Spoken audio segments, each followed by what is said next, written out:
ইয়া রাব্বাল আলামিন। আল্লাহ, তুমি না কোরআনে বলেছো বান্দা যতই গুনাহ করবে আমার কাছে তাওবা করলে আমি তোমারে মাফ করে দেব। মনে বড় আশা নিয়ে আল্লাহ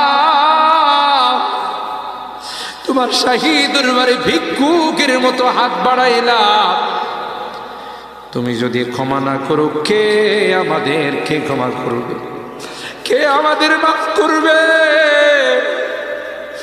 ভিক্ষুকে একজনের কাছে ভিক্ষা না পেলে আরেকজনের কাছে পায়। এক দুয়ার থেকে বিতাড়িত হলে আরেক দুয়ারে যায়। তোমার দরবার থেকে যদি মাহরুম হয়ে যায়, বিতাড়িত হয়ে যায়, কার কাছে যাব? কে আমাদেরকে ক্ষমা করবে? মালিক রে, কাঙ্গালের মতো হাত বাড়াইলাম, তাওবা করতেছি, আর জীবনে কোনোদিন নামাজ ছাড়ব না, আর জীবনে কোনো গুনাহ করব না,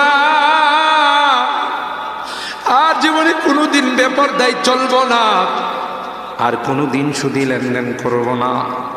কিয়ামতের কুঠি